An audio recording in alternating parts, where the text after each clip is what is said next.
All right, so on today's show, I'm going to talk about some fines and penalties and threats of jail time for mask mandates and people not adhering to them. Going to talk about some wild stories from New Mexico, New Jersey, Colorado, Broward County, Florida, and Kentucky, and a sad story out of Michigan from 2 months ago related to a mask that nobody heard about.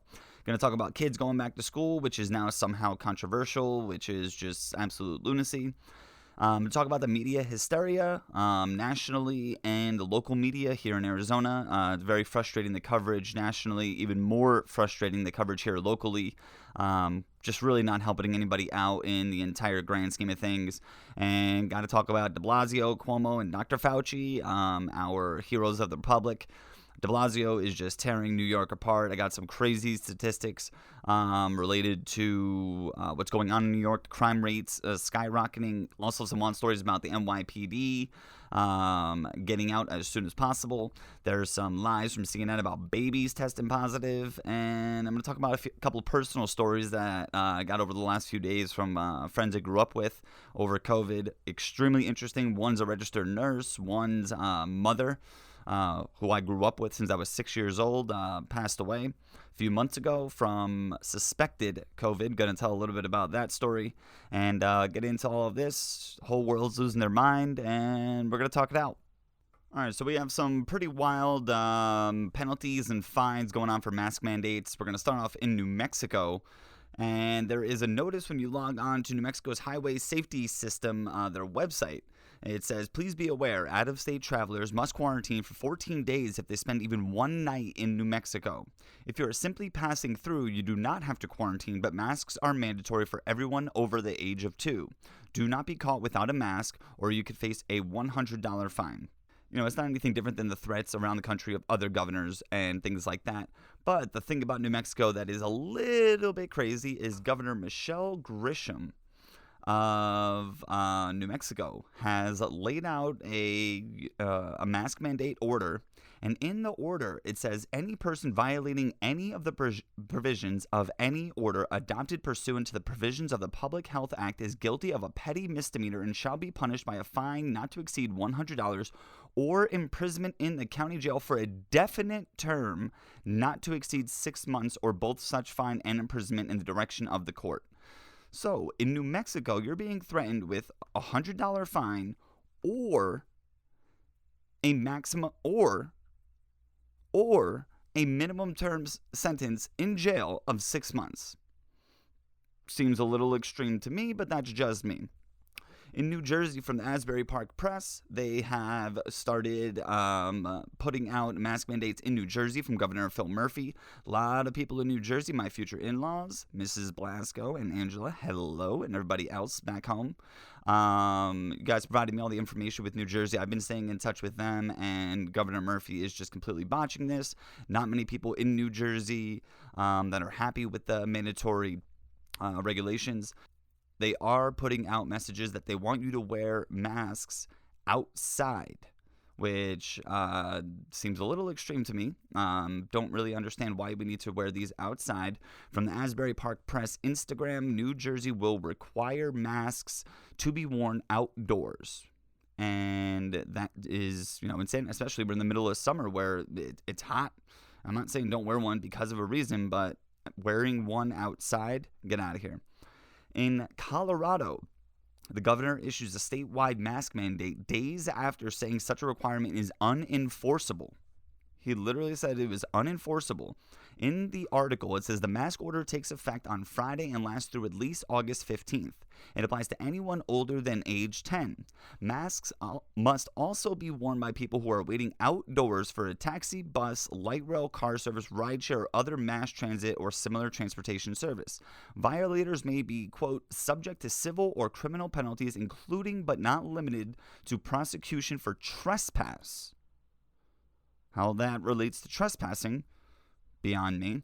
Businesses must post signs about the mandate and must refuse entry or service to people who are not wearing masks, the governor's office said. Another overreach in my mind. Needing to wear masks is outdoors is ludicrous. Now, wearing a mask and not wearing a mask is your choice, but we are being told that if we all just mask up for a little while, this whole thing can end. I know here in Arizona, when I go out shopping to the local stores and whatnot, I'd say 8 out of 10 at least people are wearing masks indoors and outdoors. I even see people in their cars wearing them. So people in Arizona are taking this very seriously. It is no doubt. Another order, this one in Broward County. They are ordering people that you must wear a mask in your home. So Section 4 of an order put out by Broward County says responsibility to ensure compliance with applicable orders. And here's how it says. Residential property residents. All persons who reside on any residential property, whether single family or multifamily, and irrespective of whether they own or rent the property, must ensure that all persons on the residential property, including guests, comply with all applicable guidelines of any Broward County emergency order, including the facial coverings requirement. Residents who fail to ensure compliance with all applicable Broward County emergency orders by such persons shall be subject to the penalties set forth in Section 856 of the Broward County Code of Ordinances, with each person present and in violation of an applicable emergency order constituting, and it goes on with, that's basically where it cuts off. I got that from @HowleyReporter on Twitter. Reporting on that about Broward County. So in Broward County, they want you to enforce mask wearing in your home, whether you rent it, own it, or not. So that's interesting over in Broward County. Things couldn't get crazier down in Florida. And in Kentucky, a couple was placed on house arrest when they wouldn't agree to an isolation order. So in Kentucky, they wanted a Kentucky couple who refused to sign a self-isolation order when one tested positive for the coronavirus said they were placed under house arrest. Elizabeth Linscott of Radcliffe told news outlets she was tested July 11th for COVID-19 because she wanted to visit her grandparents. Linscott said the health department emailed her a long form to say that she would check in daily, self-isolate, and let officials know if she has been treated at a hospital. The form said the isolation order is to prevent the introduction, transmission, and spread of the 2019 novel coronavirus in this state. Linscott said she declined to sign because of one sentence. It said, quote, "I will not travel by any public, commercial, or healthcare conveyance such as an ambulance, bus, taxi, airplane, train, or boat without the prior approval of the Department of Health." Now that is an overreach. Not saying, hey, you need to self-quarantine, please self-quarantine. It's, statewide mandate. It's when you say, I will not leave, I will not travel by any public, commercial, or health conveyance.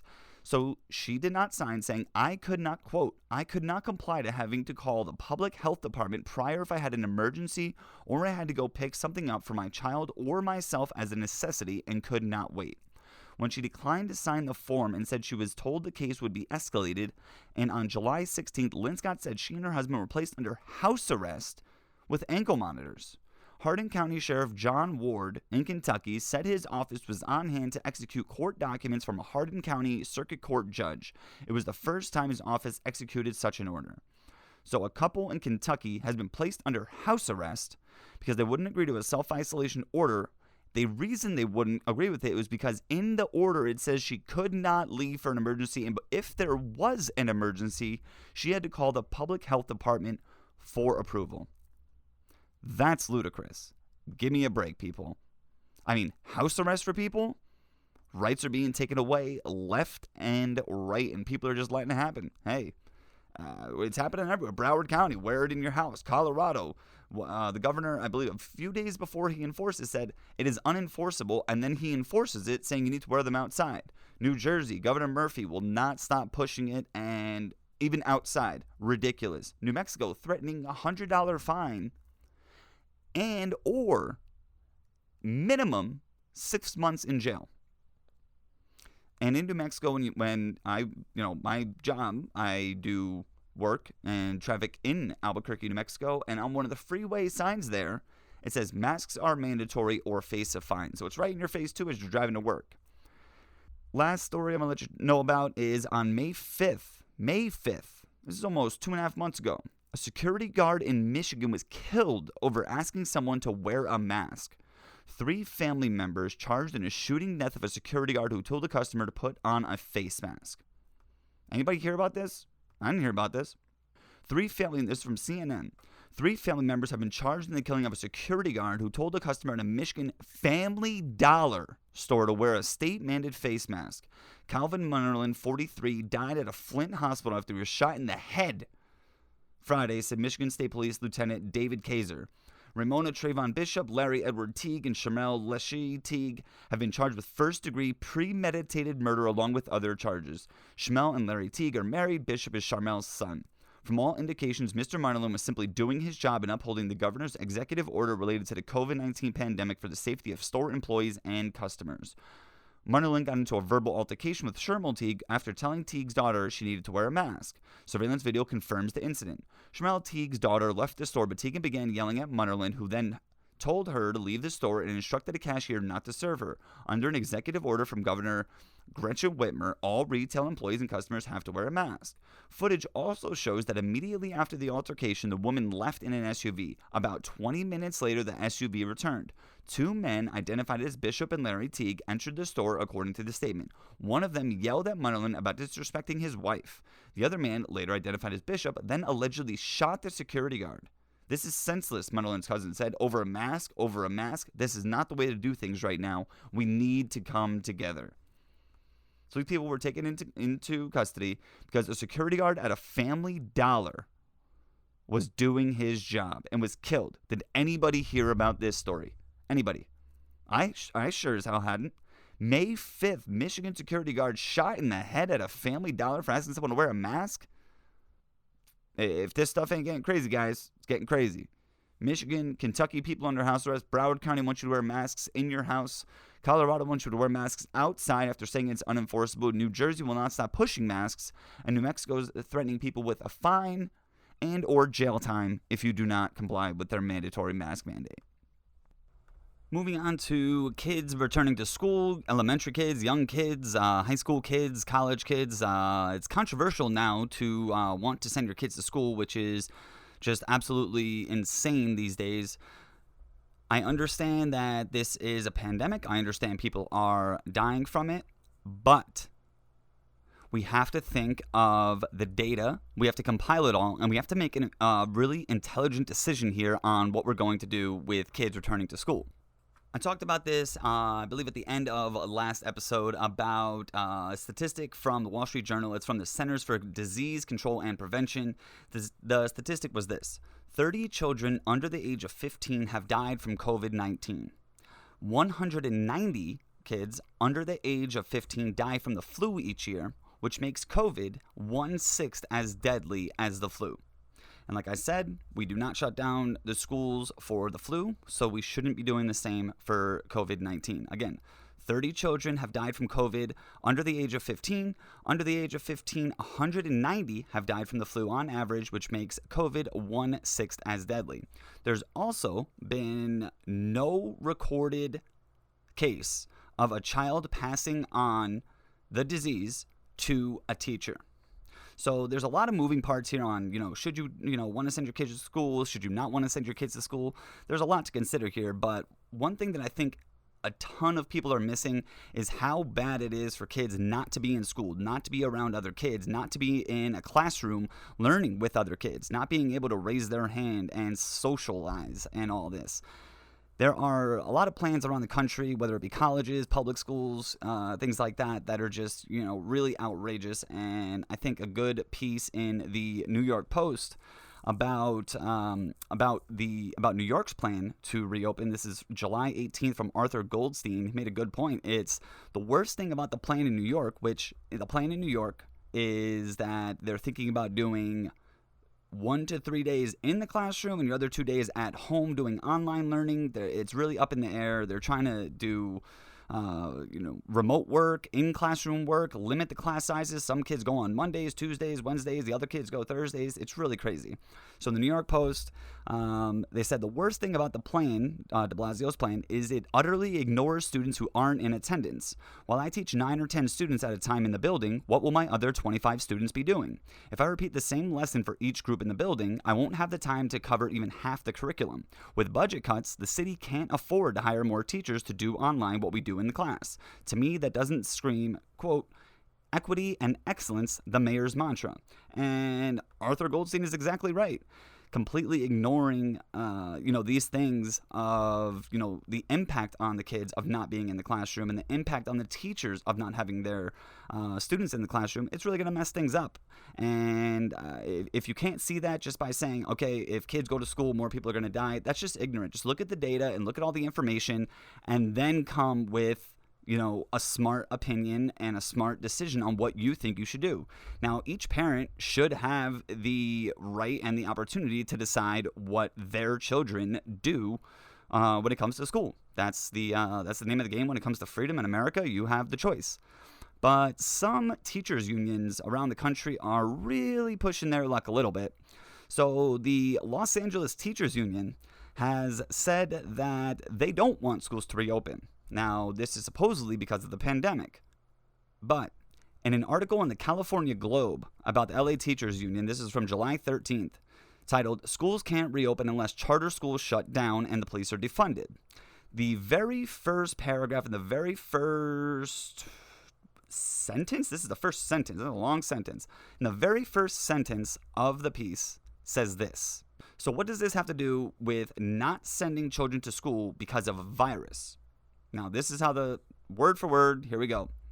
In what appears to be a labor union power play, the United Teachers Los Angeles Union announced Friday that Los Angeles Unified District schools effectively cannot reopen unless certain conditions are met. And these are the conditions. Privately operated, publicly funded charter schools are shut down. Police are defunded. Medicare for all government-run healthcare is passed. A statewide wealth tax is implemented. Housing for homeless is fully funded.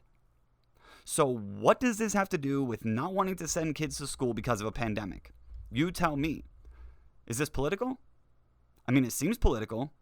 You're telling me that kids can't go to school unless police are defunded, Medicare for all government-run healthcare is passed, not just introduced, statewide wealth tax, and housing for the homeless is fully funded.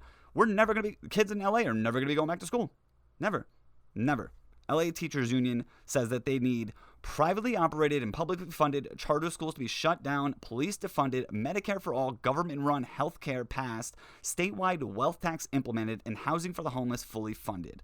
Now, that's the LA Teachers Union telling you what their real objective is. Because if you can't see that objective in there, then you're obviously missing the whole game. You're obviously not paying attention. And it's not just Los Angeles Teachers Union doing the same. There's also a teachers union in Florida that's making demands that have nothing to do with not sending your children to school due to a pandemic. The governor of California has said that if public schools can't open, neither can private schools. So if your kid's not going to public school because you have the means to send your kid to private school, the governor is now saying that your private school cannot open if public schools can't open, which he's the one that decides if the public schools open, and he's the one that's being demanded by the LA Teachers Union to meet all these demands. So are no private schools and no public schools going to open? Give me a break. Now, this also extends to colleges. There's a lot of colleges around the country that are thinking about doing in-person learning, online learning, half and half, just this, that, the other. I know some Ivy League schools, some people that, were Harvard affiliated or whatnot, were basically making the point of, what's the point of going to a school like that, an Ivy League school, if you're just going to get a certificate for being online? You might as well go to the University of Phoenix. Now, that is being a little over the top, but an online degree is not the same as getting a degree from Harvard after you spend 4 years on campus, learn in class, experience the whole Ivy League thing, all that deal. So right now, a lot of states and colleges are wondering what they're going to do with schools, and now colleges are facing lawsuits seeking tuition refunds and discounts. This is college reopening plans. They're measuring about 1,215 schools. 53% are considering in-person. 32% are proposing a hybrid model, 11% are planning for online, 3% are considering a range of scenarios, and only 1% is waiting to decide. So we only have half of the colleges that are used in this poll.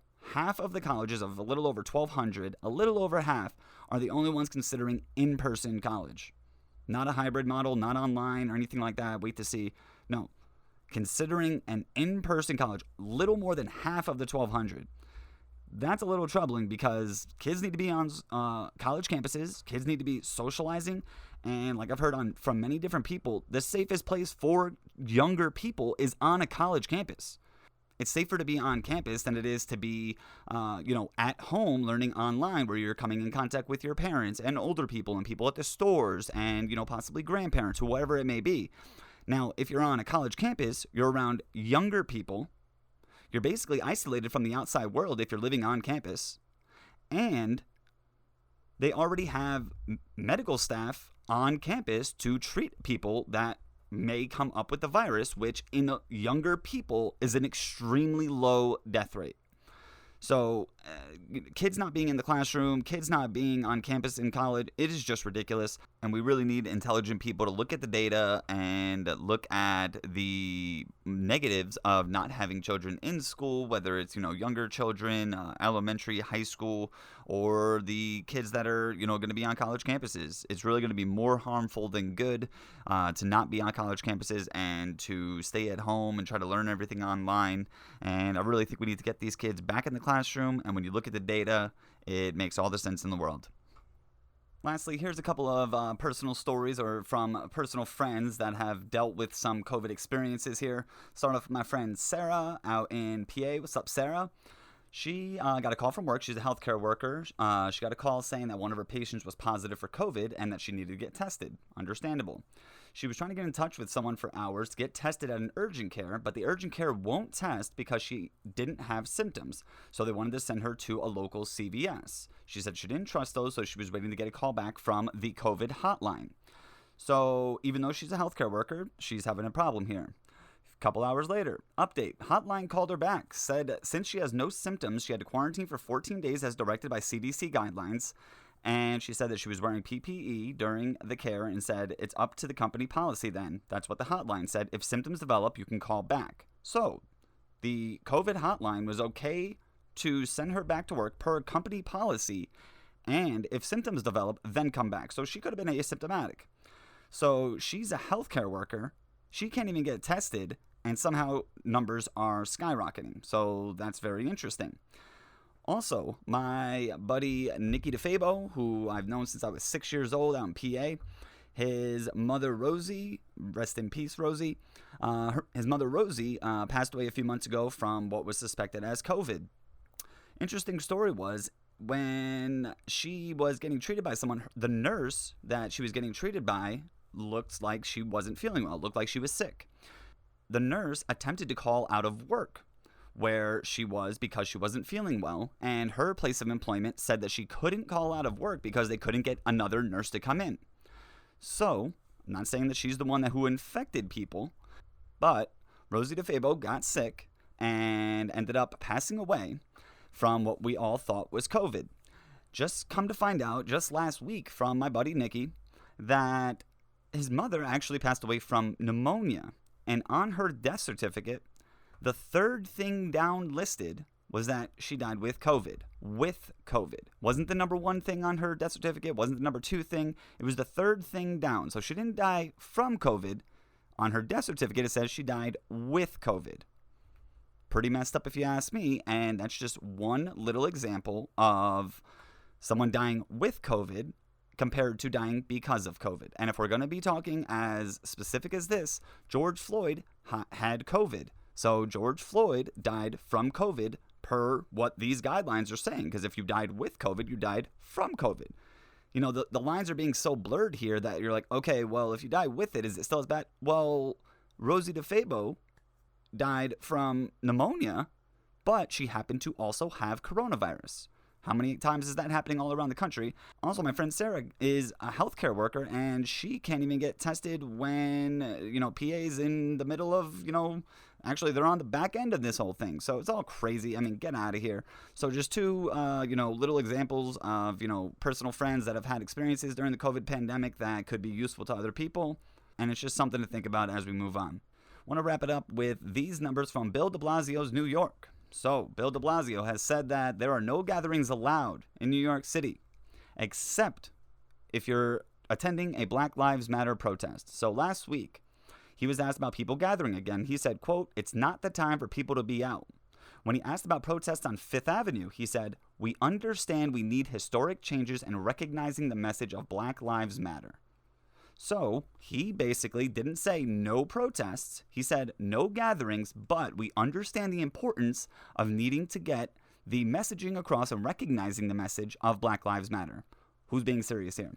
Now, as of July 10th in New York City, the NYPD, 503 New York City cops filed for retirement since May 5th, the day of George Floyd's death. 503 New York City cops filed for retirement since May 25th, and that's when the whole defund the police, movement started.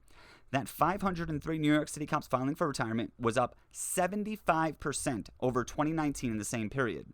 Also, just in the last week prior to that, this is July 11th, last week prior to that, 179 cops filed for retirement in 1 week, which was up over 411% over the same time period in 2019. So while Bill de Blasio's out there, everything's hunky-dory in New York, everything's fine, there's no violence, let's defund the police. Kids may not be able to go back to school. If you're gathering for Black Lives Matter, that's cool. New York City police officers are retiring in record numbers. From the NYPD commissioner the other day, quote, "I'm losing count of how many officers have been injured and need surgery," close quote, because of the mayhem in New York. Thank you, Bill de Blasio. Thank you, Andrew Cuomo. Everyone, thanks for listening to the episode. I'm JP Fox. This is the Fox Experience, and I'm out of here.